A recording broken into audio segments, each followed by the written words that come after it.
which is all praises to the Most High, Yahweh, who is our Father, Heavenly Father, and in the name of Bashem, the Son, Yahawashi. So, this is your brother, Obadiah Yahweh. I'd like to start off by giving salutations to all of the Akim and Yahawashi that are listening and learning, a few, right? We'd like to give salutations, my admiration and utmost respect to the apostles who've been bringing this truth to the world, as seems, day in and day out, week in and week out, year in and year out, as well as decade in and decade out. And you know, bringing accuracy is important. That makes a difference, but in the course and scope of bringing accuracy, there is so many other things that also have to be applied to the process of the truth that's coming out. And we're going to go into a lot of this in terms of the scripture and the precepts we bring out today. The Most High Yahawashi put a lesson on my spirit in reference to all of what's happening recently, and quite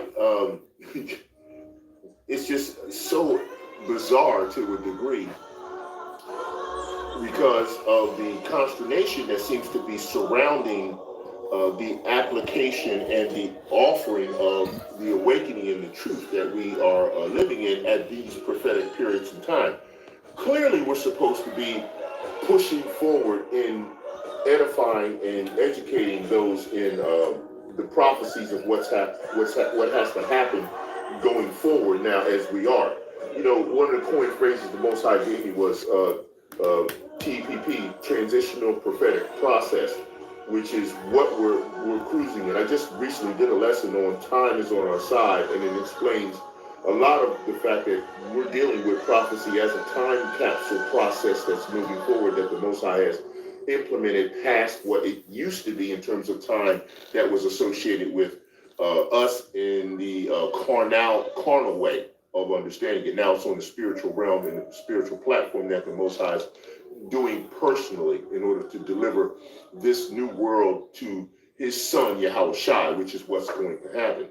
And you know, you think about the way that the truth is being imparted to various different individuals that are in this truth, and then those that are imparting truth, their application to deliver is at best quite interesting, if not more than that.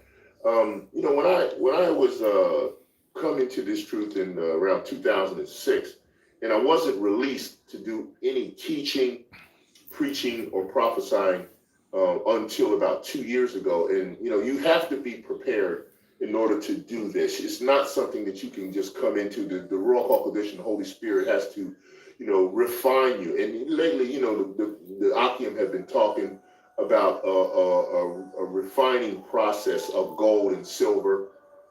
And there's been a lot of different methods of interpreting that process that's happening with the awakening. And we tend to see a lot of what I call the awakening spiritual blending of who has truth and what method they're presenting the truth that they have. And so you kind of see issues that are starting to bleed. I said in the lesson in the past, if you blend, you bleed.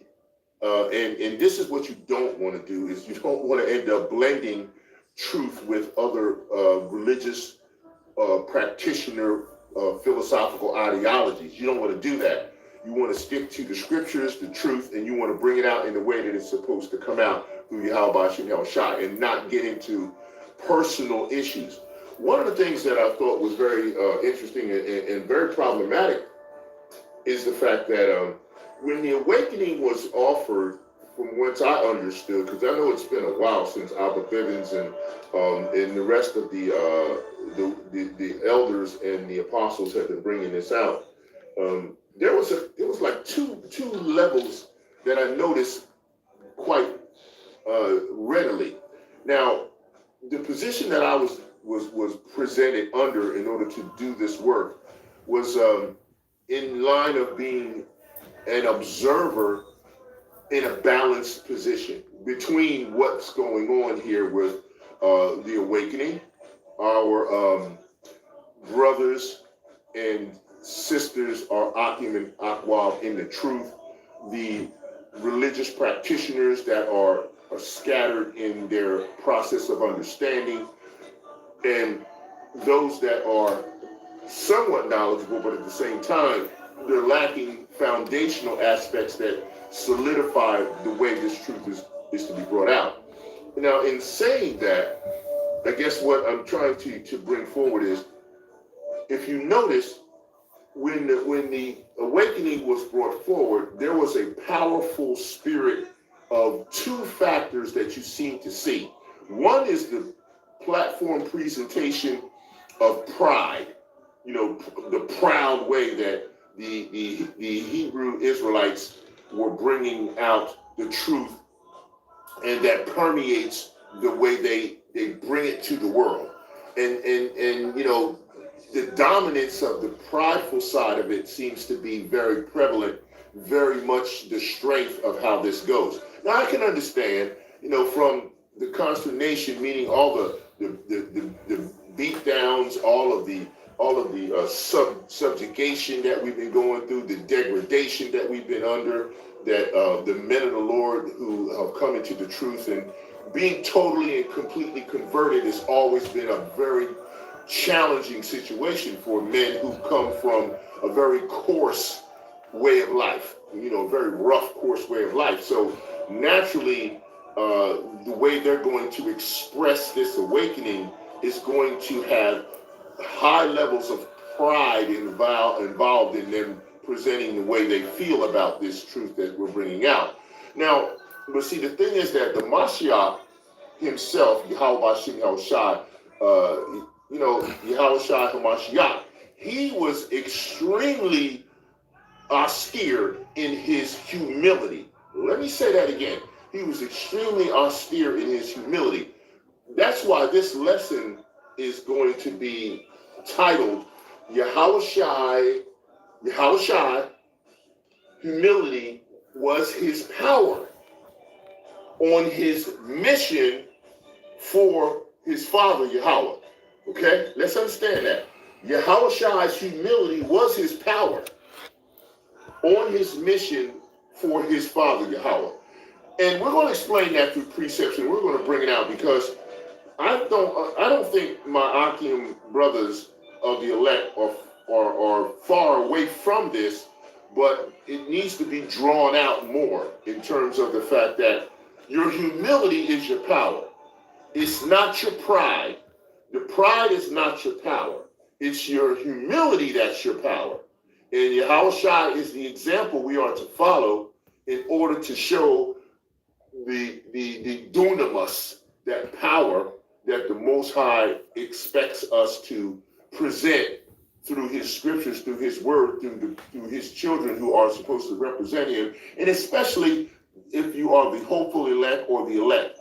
Now, clearly, lately, my brothers have been bringing out a lot of good videos and good presentations and edification on spiritual power. Now, do I believe everyone who becomes awakened by Yahawashi in this time to move into the new covenant is going to get spiritual power? I don't know about that. Because I believe that the more humble you are, the easier it is to apply the application of spiritual power on you. Because Hamashiach is a perfect example. And we're going to see precepts on that. I do believe that the 144,000, whoever they are, they will be provided with spiritual power, but it will be under a disciplinary factor. It'll be under discipline. When the Most High puts spiritual power on the 144,000, trust me, I truly believe in my spirit, and what I've been studying is that they're going to be operating under rules.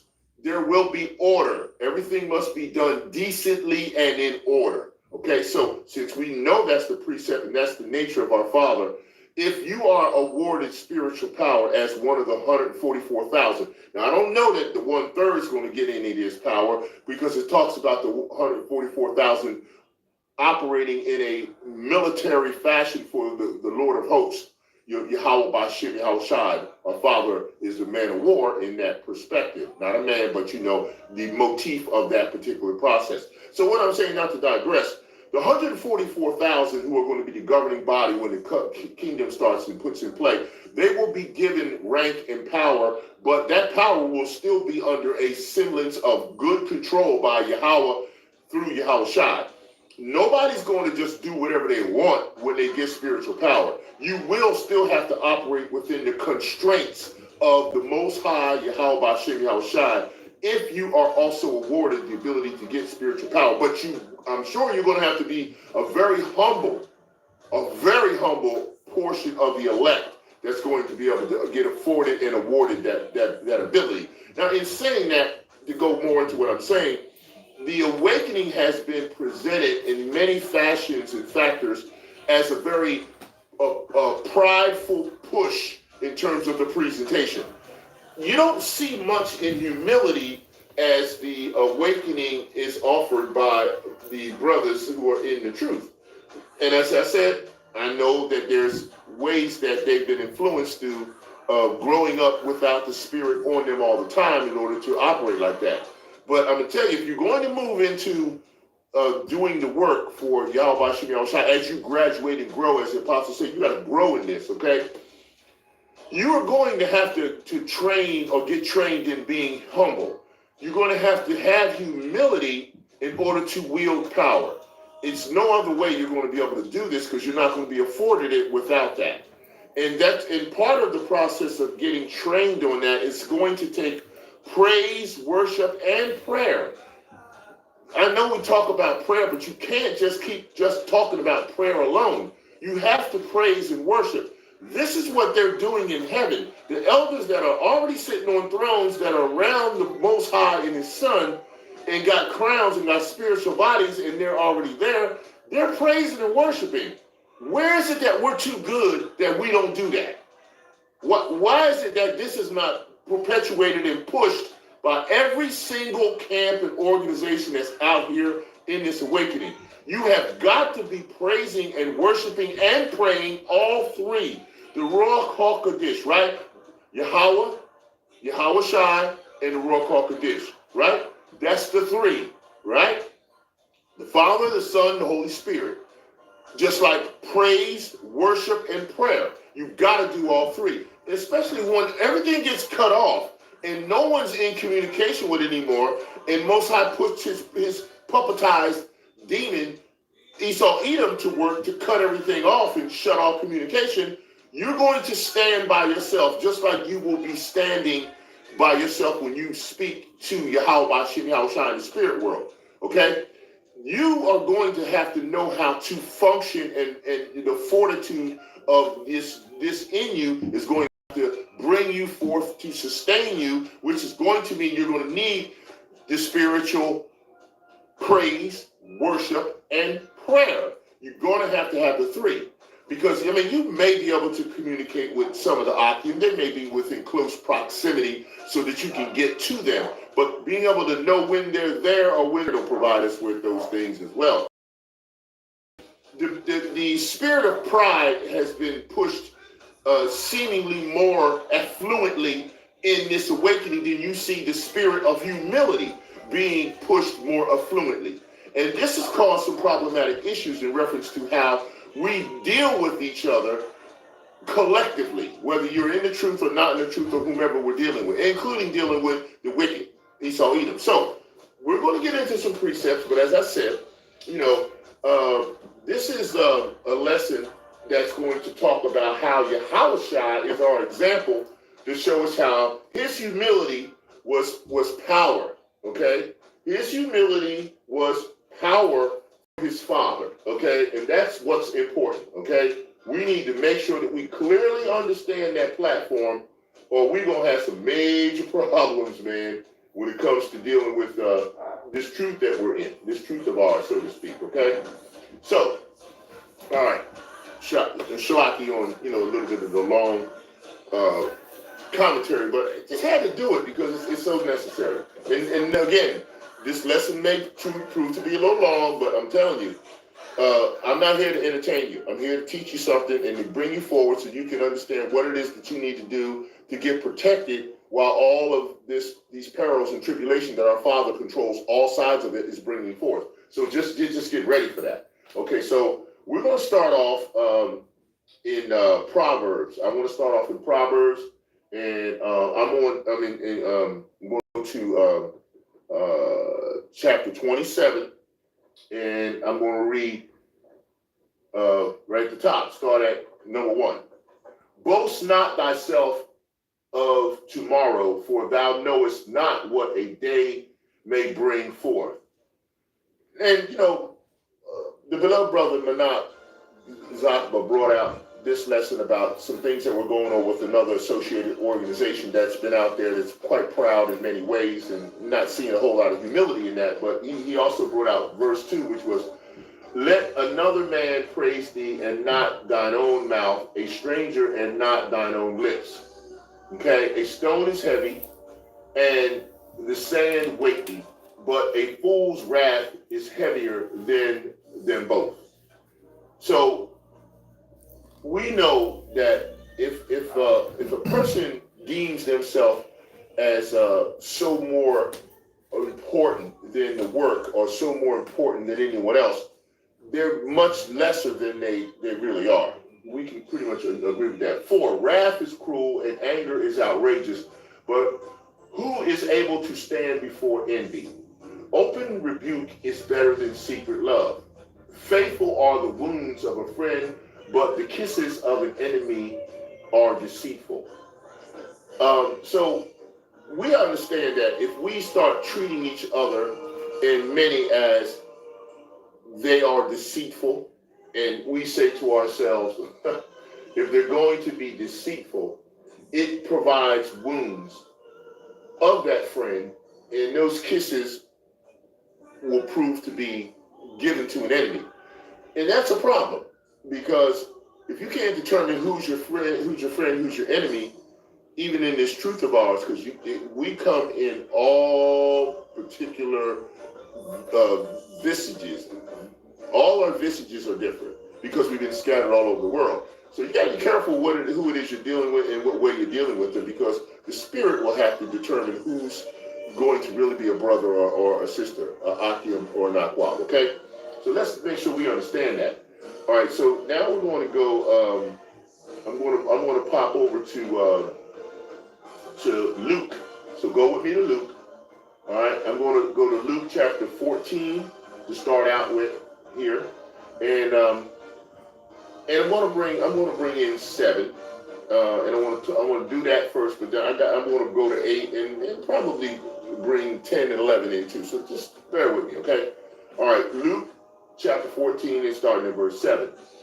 And he put forth a parable to those which were bidden, when he marked how they chose out the chief rooms, saying unto them, when thou art bidden of any man to a wedding, sit not down in the highest room, lest a more honorable man than thou be bidden of him. Now, this is part of why I always say, be careful how you judge who you're dealing with in terms of doling out punishment or doling out the edification of what's going to happen to you in terms of the judgment that comes from Yahawashi, because you really don't have any power to perform any judgments on anyone. You can discern activities to a degree because you cite the violation, as I've always said, bring the scripture to address the violation, speak to who will perform the judgment, which will be Yahawashi, not you, and then in turn, back out gracefully, do what you said, reprove, and then move, and then go on. This is what we're talking about here. You don't have to be the one acting like you're going to dole out the punishment, because you're not, all right? The Most High will deal with that on himself. All right, 9. And he that bade thee and him come and say to thee, give this man place, and thou begin with shame to take the lowest room. See, you got to be humble. But when thou art bidden, go and sit down in the lowest room, that when he that bade thee cometh and may say unto him, the friend, go up higher, then shalt thou have worship in the presence of them that sit at meat with thee. 11. For whosoever exalteth himself shall be abased, and he that humbleth himself shall be exalted. So if the Spirit is on you to perform this process, this is how it breaks down. You know, he says it really simple. For whomsoever exalteth himself shall be abased, and he that humbleth himself shall be exalted. 12, I'll give you that, and then I'll pull out of this chapter here for a minute. Then said he also to him that bade him, when thou makest the dinner or supper, call not thy friends, nor thy brethren, neither thy kinsmen, nor thy rich neighbors, lest they also bid thee again, and a recompense be made thee. But when thou makest the feast, call the poor and maimed and lame and blind. So this is why we're calling out those that may be predestined to wake up, but at this point in time, they are poor, destined, and blind. They're not strong, and we need to show that humility when we deal with that aspect of it, okay? Now I'm going to go over to Luke 18, so go with me, all right? We're going to pop over here to 18. And Luke 18, and I'm going to go with 9 and 10 on there, okay? And he spake this parable unto certain which trusted in themselves that they were righteous and despised others. 2 men went up into the temple to pray, and one a Pharisee and the other a publican. And the Pharisee stood and prayed thus with himself, Power, I thank thee that I am not as other men are, extortioners, unjust, adulterers, or even as this publican. I fast twice a week. I give tithes of all that I possess. And the publican standing afar off would not lift up so much as his eyes unto heaven, but smote upon his breast, saying, Yahawashi, be merciful to me, a sinner. I tell you, this man went down to his house justified rather than the other. For everyone that exalteth himself shall be abased, and he that humbleth himself shall be exalted. So we see this pattern of humility being the power over and over again coming forth. Matthew chapter 19, 13 through 15, and Mark chapter 10, 13 through 16 tells you the same principle behind this same relationship when we're talking about this. This is important for us to understand how the power of humility is what the Mashiach Yahawashi was showing through the whole time. We're going to, I think, 2 Corinthians 6. I think I want 6 and 1 through 10. Okay, yeah, all right. 2 Corinthians, and this is chapter 6, 1 through, I'm going to go 1 through 10. We then, as workers together with him, beseech you also that ye receive not the grace of Yahweh in vain. For he saith, I have heard thee in the time accepted, and in the day of salvation. I have secured thee. Behold, now is the acceptable time.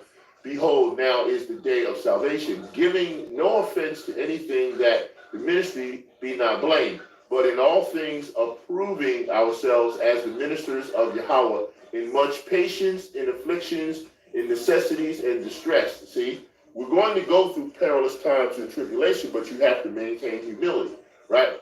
In stripes, in imprisonments, in tumults, in labors, in watchings, in fastings, by pureness, by knowledge, by long suffering, by kindness, by the Ruach HaKodesh, by love unfringed, by the word of truth, by the power of Yahweh, by the armor of righteousness on the right hand and on the left, by honor and dishonor, by evil report and good report, as deceivers and yet true, as unknown and yet well known, as dying and behold we live, as chastened and not killed, as sorrowful yet always rejoicing, as poor yet making many rich, as having nothing and yet possessing all things. Okay, so we're seeing that these are the attributes and the things that we need to understand in terms of the humility and the power that is within those things that the humility brings, which is what the Mashiach showed us in detail. Okay, I want to go to Romans now. So go with me to Romans, and I'm going to start at Romans chapter 12, and I want to bring in 3. Go at 3. For I say, through the grace given unto me, to every man that is among you, not to think of himself more highly than he ought to think, but to think soberly according to Yahawash hath dealt to every man a measure of faith. Okay? Now, if you've got a measure of faith that's dealt to you, that faith can grow, okay, if you ask for it. You may not get that much more grace than what you are afforded during this time that you're here for the mission that you signed up for in the spirit world. So when you are operating within your grace, as elastic as it is, you can ask for more faith to broaden the opportunity to be successful in the grace to fulfill your mission. But that's important. But it takes humility in order for you to go to that point to ask for that faith and pray for, and prayer, shalaki, and praise, worship, and pray. Praise, worship, and pray for that faith. Combination, not just pray, but praise, worship, and pray. Okay? All right? I want to go to Proverbs chapter 16 from here. So join me at Proverbs, and I want chapter 16, right? And this is see, what we're trying to show you here is we're trying to show you that it's going to take the level of humility that you may not know or understand in order to get where you need to be when it comes to your walk to salvation. Proverbs chapter 16, okay, and we're going to go with 18 here, right? And it reads, pride goeth before destruction, and a haughty spirit before a fall. All right, I'm going to finish down because there's some more involved being humble. Better is it to be of an humble spirit with the lowly than to divide the spoil with the proud. Let me say that again. Better is it to be with an humble spirit with the lowly than to divide the spoil with the proud. He that handleth a matter wisely shall find good. Whoso trusteth in Yahawash, happy is he. Right? The wise in heart shall be called prudent, and the sweetness of the lips increaseth learning. Okay? So this is how we should be presenting what the Mashiach is showing us in power. All of these are attributes of power through the Spirit that you can wield if you show humility and the Father puts upon you, and your spiritual blockage levels can be reduced or removed. Let me say it again. Once you learn how to be humble and show the Father your level of humility, your levels of spiritual blockage, and we all have them, can be reduced or removed so that you can grow and be more fruitful and do more for the Most High. Okay? Get to work on this. All right? All right. I want to go to 29 since I'm here. All right? So bear with me and go to 29. Proverbs chapter 29, 25 and 23. Proverbs 29, 25 and 23. All right? The fear of man bringeth a snare, but whoso putteth his trust in Yahweh shall be safe. Say it again. The fear of man bringeth forth a snare, but whosoever putteth his trust in Yahweh shall be safe. That means you cannot be worshiping these men. You see, some organizations show a very strong level of worship based on their presentation of what they're doing on Passover and various other functions that they're supposed to be doing in a solemn fashion. And they must fear the men more than they fear Yahweh because of what they're doing, right? All right, 26. Many seek the ruler's favor, but every man's judgment cometh from Yahweh. An unjust man is an abomination to the just, and he that is upright in the way is abomination to the wicked. Okay, so you can see how they go at, we can see men going at each other based on what they see as a presentation of truth and accuracy, and in turn, they battle, and that's going off. So that's not working.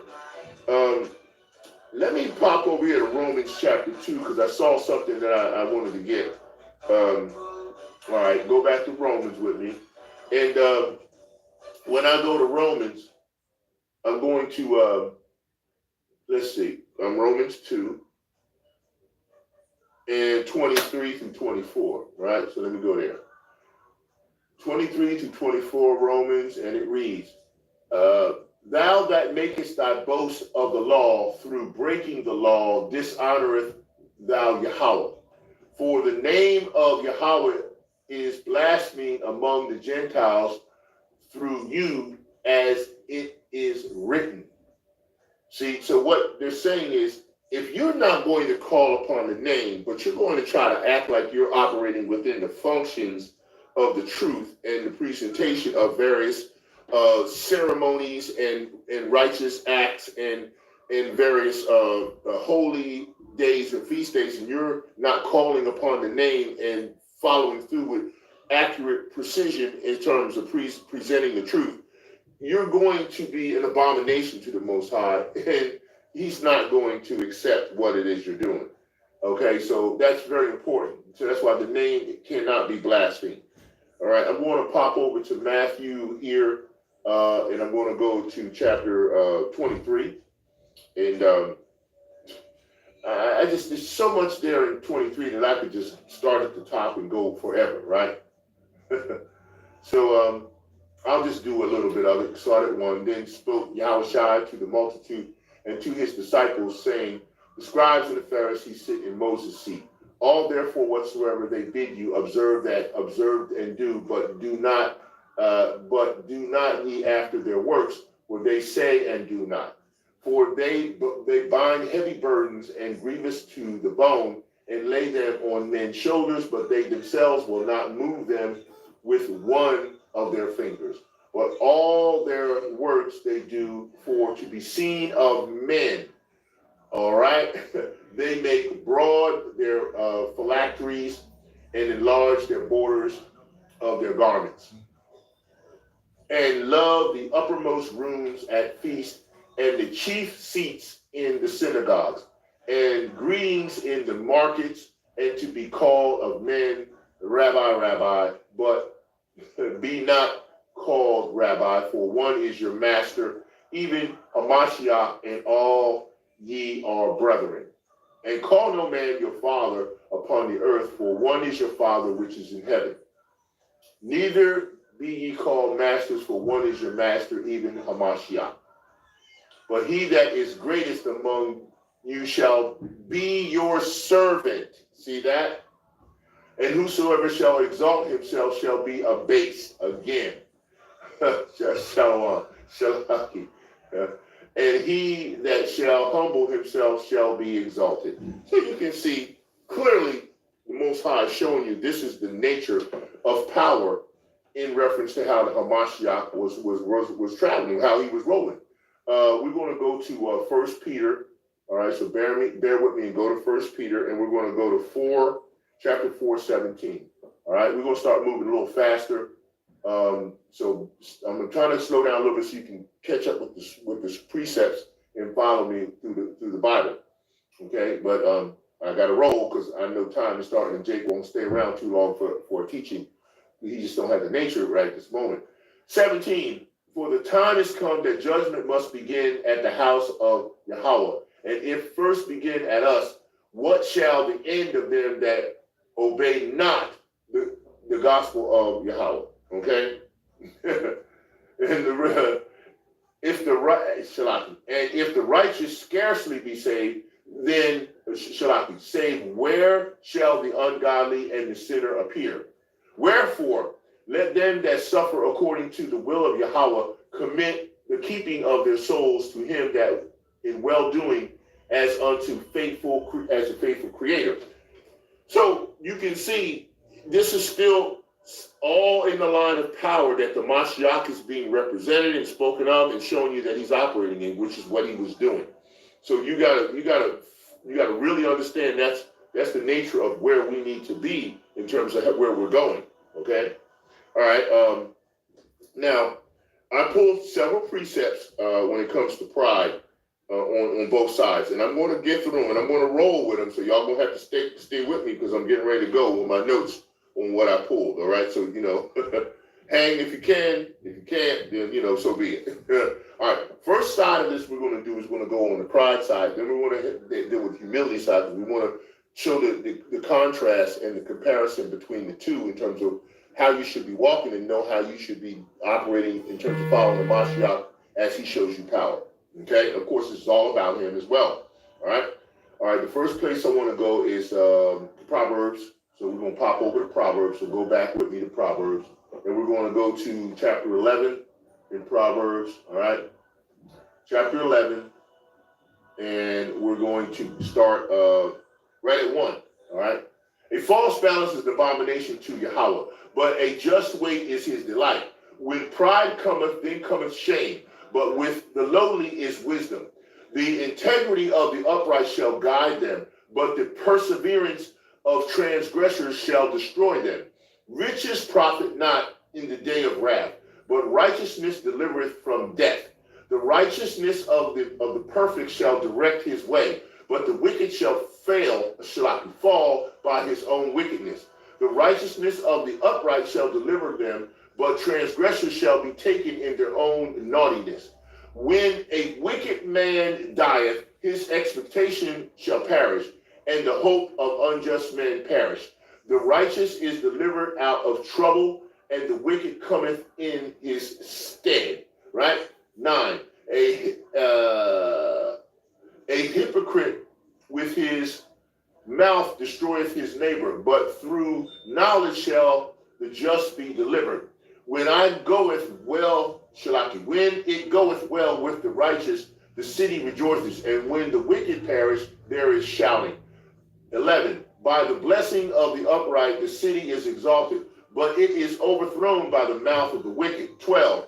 He that is void of wisdom despiseth his neighbor, but a man of understanding holdeth his peace. 13.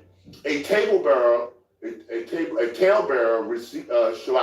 revealeth secrets, but he that is of the faith spirit concealeth the matter. 14. Where no counsel is, the people fall, but in the multitude of counselors there is safety. All right? So I wanted to get those because all of those are power in reference to dealing with the pride that people present forward. And they're showing you the contrast of if you operate in this manner, your prideful processes move forward. And you see a lot of this in our presentation of the truth. And it needs to start gravitating over to the humility side completely because that's how you get power. You don't get power through the pride. Okay?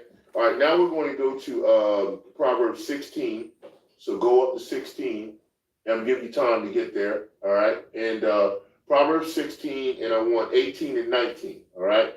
So Proverbs 16, 18, and 19. Pride goeth before destruction, and a haughty spirit before a fall. Better it is to be of an humble spirit with the lowly than to divide the spoil with the proud. Okay? All right, now we're going to go stay in Proverbs and go up here to 21 with me. All right? Proverbs chapter 21 and verse 24. And it reads, Proud and haughty scorner is his name, who dealeth in proud wrath. All right? All right, I'm going to hit 25 too, right? I'm going to go to 28, Proverbs 28, okay? And we're going to go to 25. 28, 25, Proverbs 28, 25. And it reads, He that is of a proud heart stirreth up strife, but he that putteth his trust in Yahawashi shall be made fat. Fat in terms of well taken care of, well preserved, and well learned in terms of things. Okay, that was Proverbs 28, 25. Now we're going to go to James. We're going to go to New Testament. Go to the book of James with me. All right. So we're going to go to James, and we're going to go to James chapter 4 and verse 6. Okay, and it reads, But he giveth more grace. Wherefore he saith, Yahweh resisteth the proud, but giveth grace unto the humble. Let me read that one again. See, this is where you see power from the Mashiach Yahawashi through the Most High. And he says, but he giveth more grace. See? Wherefore he saith, Yahweh resisteth the proud, but giveth grace unto the humble. Okay, so you see, Most High is definitely doing what he says, and he follows through with what he says he's going to do. Now we're going to go to the book of Job. Go to the book of Job with me, and we're going to read chapter 26 and 12. All right, 26 and 12. And it reads, he divideth the sea with his power, and by his understanding he submitteth all through the proud. 12. He divideth the sea with his power, and by his understanding he submitted through the proud. So he's telling you right there, he's showing you how the power works through Yahawashi. All right, let's go now to Job. Stay in Job. We're going to go to chapter 40. And on chapter 40, we're going to read 11 and 12. So go with me there. And it reads, cast abroad the rage of thy wrath, and behold, everyone that is proud, and abase him. 12, look on everyone that is proud, and bring him low, and tread down the wicked in their place. Right? So you can see now, the Most High is showing you clearly where Hamashiach is going to be handling proud people. It doesn't matter what your position is. You're going to be dealt with. All right, next we're going to go to Psalms. Follow me to Psalms chapter, we're going to start on chapter 31 and 23. Psalms chapter 31, and we're going to go to verse 23. And it reads, O love Yahweh, all ye his saints, for Yahweh preserveth the faithful, and plentifully reward the proud doer. Read it again. 23. O love the Lord Yahweh, all ye his saints, for the Lord Yahweh preserveth the faithful, and plentifully rewardeth the proud doer.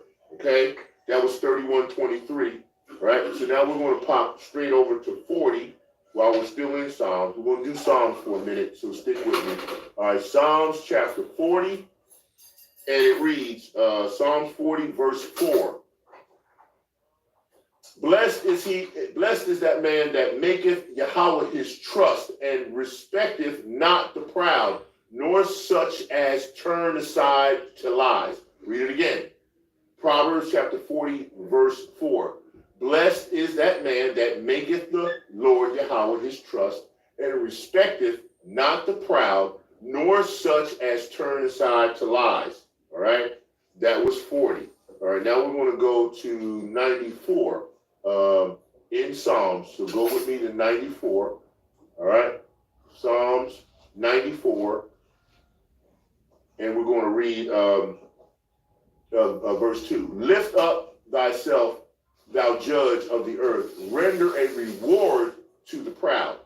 Lift up thyself, thou judge of the earth, and render a reward to the proud. That's Yahawashi doing that, okay? From here, we're going to go to Psalms 101. I told you we're going to do a little bit in Psalms right here to finish out the pride side of this, okay? Okay, Psalms 101, and we're going to go with verse 5, and it reads, Whoso privily slandereth his neighbor, him will I cut off. Him that hath an high look and a proud heart will not I suffer. So the Most High is not going to suffer you if you're going to go with that type of activity. 119, we're going to Psalms 119. So stay with me, going up to Psalms 119, and we're going to read 21. All right, Psalms 119, give me a minute to get there, and verse 21. Thou hast rebuked the proud that are cursed, which do err from my commandments. Let's read that one again. That's fire. Okay, Psalms 119, 21. Thou hast rebuked the proud that are cursed, which do err from thy commandments. All right, so you can see the Most High is he's down on being prideful. That's a good way for you to really get some major judgment come upon you. And make sure you understand that, right? All right.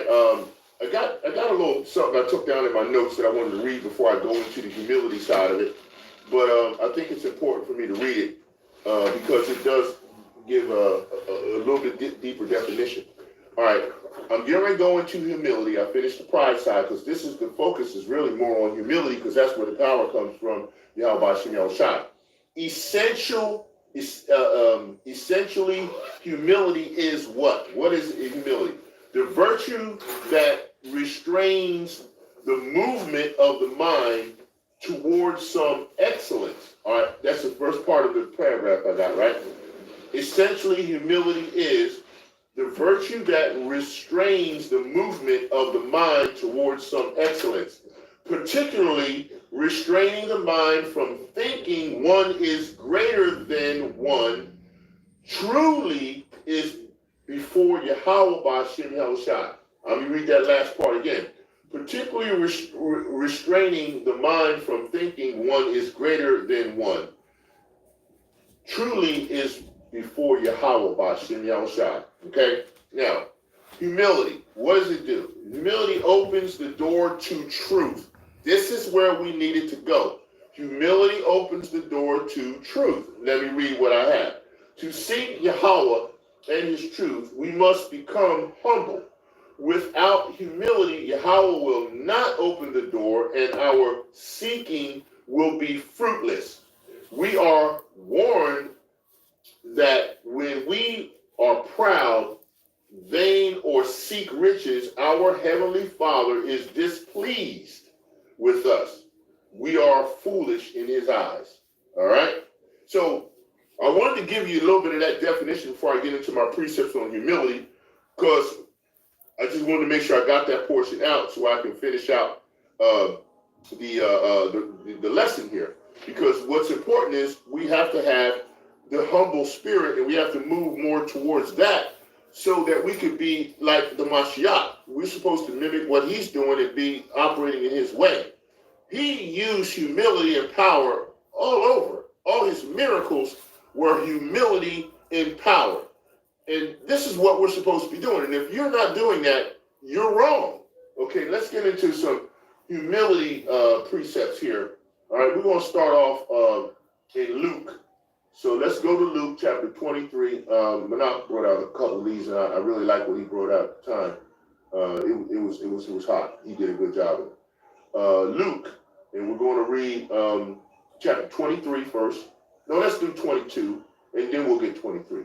Yeah, Luke chapter 22, and we want 21 and 30, okay? And it reads, Luke 22, verse 21 to 30, right? But behold, the hand of him that betrayeth me is with me on the table. Talking about Judas, right? And truly, the Son of Man goeth as it was determined, but woe unto the man by whom he is betrayed. And they began to inquire among themselves, which of them it was that should do this thing. And there was also a strife among them, which of them should be accounted the greatest. See, where's the humility coming in at, right? And he said unto them, the kings of the Gentiles exercise lordship over them, and they exercise authority upon them, are called benefactors, right? But ye shall not be so. But he that is greatest among you, let him be as the younger, and he that is chief as that doeth serve. So the Most High is clearly telling you, the Mashiach's telling you here, because this is red letter, he's telling you, he didn't come here to do that. He came here to show you humility and power. And this is what he's saying, okay? All right, 28. Ye are they which have continued with me in my temptations. 29. And I appoint unto you a kingdom as my Father hath appointed unto me, that ye may eat and drink at my table in my kingdom, and sit on thrones judging the 12 tribes of Israel. This is only to the elect. This is only to Israel. It's not to any religious practitioners or anyone else. We got to remember that. Precepts crossover: Matthew chapter 26, 31 through 35, Mark chapter 14 and 27 and 31, and of course John chapter 13, 36 through 38. Crossover right to that aspect in terms of what I needed to bring out for that part of the precept for you. Okay. Okay, now what I was going to go down to third. I did that. Okay, now let's go to 23. We're going to go to 23. Luke chapter 23 and verse 11, as well as I think I'll go to 21. All right, so Luke chapter 23, starting at 11, and we're going to go to 21. And Herod with his men of war set him at naught and mocked him and arrayed him in a gorgeous robe and sent him again to Pilate. And the same day Pilate and Herod were made friends together, for before they were at enmity between themselves. And of course that supports also Matthew 27, 15 through 26, and of course Mark chapter 15, 6 through 15, and John chapter 18, 38, chapter 8, Mark chapter 18, 38, and 19, chapter 16. So we want to make sure you put those down as precepts to back up and read this, right? Okay. And Pilate went, this is 13, and Pilate, when he had called together the chief priests and the rulers and the people, these are Israelites, these are what your prideful, not humble Israelites, when he's trying to show them power and humility, right? That's what Mashiach was doing, okay? Said unto them, ye have brought this man unto me as one that perverteth the people, and behold, I have examined him before you, have found no fault in this man touching those things whereof ye accuse him. No, nor yet Herod, for I sent you to him, and lo, nothing worthy of death is done unto him. Okay, but these wicked jakes are still trying, and they're going to do it. I will therefore chastise him and release him, for of necessity he must release one unto them at the feast. And they cried out all at once, saying, away with this man, and release unto us Barabbas. See, this is what I'm saying. He showed power and humility through dealing with that by not saying a thing. And of course, you go more into him being scourged and not opening his mouth as a lamb being slain to the slaughter. We know where this is going with these devils, right? We know exactly where this is going. Okay, so that was there. Now I'm going to go to 1 Peter. So go with me to 1 Peter. And I want to read chapter 5, precept 6, which is, humble yourselves, therefore, under the mighty hand of Yahawashi, that he may exalt you in due time. Humble yourself, okay? All right, now I'm going to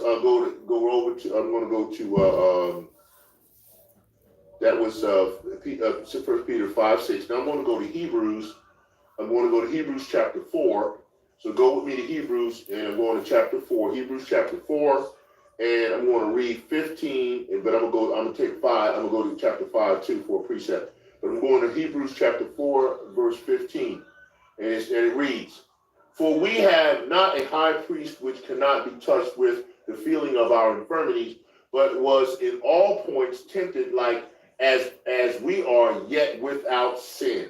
Okay? And then I'm going to go to 5 and 7. And it reads, who in the days of his flesh, when he had offered up prayers and supplication with strong crying tears unto him that was able to save him from death, and was heard in that he feared.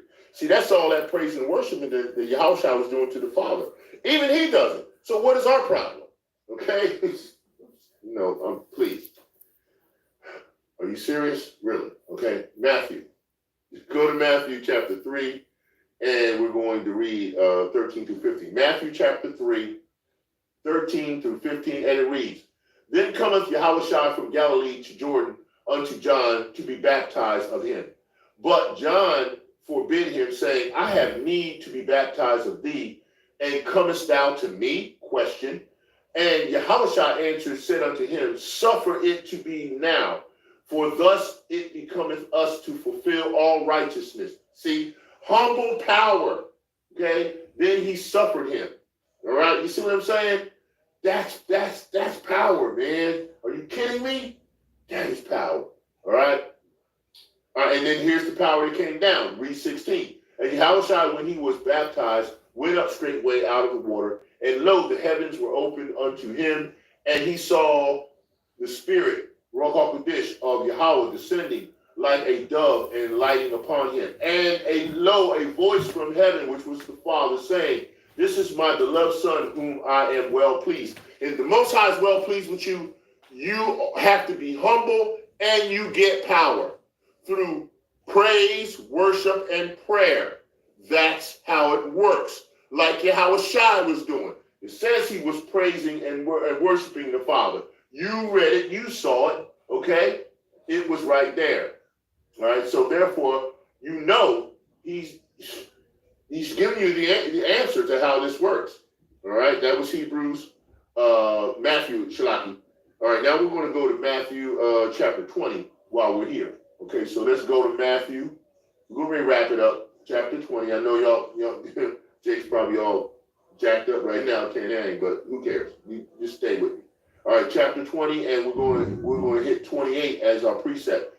Even as the Son of Man come not to be ministered unto, but to minister and to give his life as a ransom for many. Okay? And of course, that precept is supported by Mark 10, 46 through 52, and Luke 18, 35 through 43, just for your reference, okay? All right, and now we're going to go to John, go to the book of John, all right? Now, when we go to John, what we're going to read, we're going to read chapter 5, and we're going to pull 41, okay? And then, of course, I'm going to go through John a little bit here because I got some more precepts for now. John chapter 5 and 41, and it reads, I receive not honor from men, all right? Most High, Yahawashi is telling you, don't receive honor from men. Why? Why did he say that? What? Okay, let's, I know you probably said, wait a minute, that doesn't sound right. Okay, but it is. All right, I'm going to go up a little bit to read you the precept above and before so you can understand. Search the scriptures, for in them ye think ye have eternal life, and they are they which testify of me. And ye will not come to me that ye might have life. I receive not honor from men. See, we tell you, but I know you that ye have not the love of Yahweh in you. I am come in my Father's name, and ye receive me not. If another shall come in his own name, him ye will receive. How can ye believe which receive honor one of another, and seek not the honor that cometh from Yahweh only? That's why I read that, so you can get the rest of that and understand what's going on. So stop freaking people out and trying to give people praise and honor when you know you're supposed to give it all to the Most High through Yahawashi. Okay? So stop doing that. I'm sorry. I get beside myself a little bit. All right, we're going to 6 now. All right. John chapter 6, and I want 15. All right, shot. John chapter 6, verse 15. When Yahawashi therefore perceived that they would come and take him by force to make him a king, he departed again into the mountains himself alone. See, humility. You can't make him a king. He is already a king, and he's still humble, and he did that to show you. 6 and 38, while I'm writing 6, let's go down to 38. And it reads, for I came down from heaven not to do my own will, but the will of him that sent me. And this is the Father's will which hath sent me, that of all which I have given me, I should lose nothing, but should raise it up again at the last day. And this is the will of him that sent me, that everyone which seeth the Son and believeth on him may have everlasting life, and I will raise him up at the last day. And then it says, just for you religious practitioners and wacky tackies, it says, the Jews then murmured at him because he said, I am the bread which came down from heaven. See, he wasn't talking to nobody else. He was talking to Israelites, the tribe of Judah and those, which he calling multiple of them Jews. But, we know that they mean Israelites, okay? All right, just so you know, all right. John chapter 10, pop over to John chapter 10. We're getting ready to wrap this up, all right? I know y'all antsy, and we're going to have a couple of precepts that's really good at the end. John chapter 10 and verse 15. And it reads, as the Father knoweth me, even so know I the Father, and I lay down my life for the sheep. All right? And I'll go to the bottom one, just so you can get the next one. And the other sheep I have, which are not of this fold, them also I must bring, and they shall hear my voice, and they shall be one fold and one shepherd. Now, every time the wacky-tackies hear that, they say, oh, no, sheep that are not of his fold. That includes all the Gentiles. No, it doesn't. It's talking about those that were scattered and that became Gentiles and looked upon as Gentiles because they were scattered around and took on the likeness and all the different activities of those in those particular nations they were scattered to. But they were Israelites. They weren't. He ain't. Look, Psalm chapter 147, 19. He showed his word to Jacob, his statutes and his judgments to Israel. He has not dealt so with any other nation. All right. So don't stay away from that. Don't go there. All right. Now we're going to finish up with these two precepts. We're going to go to Philippians, and we want 2, and we're going to read 8. Philippians 2 and 8. And it reads, and being found in fashion as a man, he humbled himself and became obedient unto death, even the death of the cross. Wherefore, Yahawah also hath highly exalted him and given him a name which is above every name. Right? That at the name of Yahawashi, every knee should bow, of things in heaven and things in earth and things under the earth. And that every tongue should confess that Yahawashi HaMashiach is Lord, to the glory of Yahawah the Father. Right? Wherefore, my brethren, as ye have always obeyed, not as in my presence only, but now much more in my absence, work out your own salvation with fear and trembling.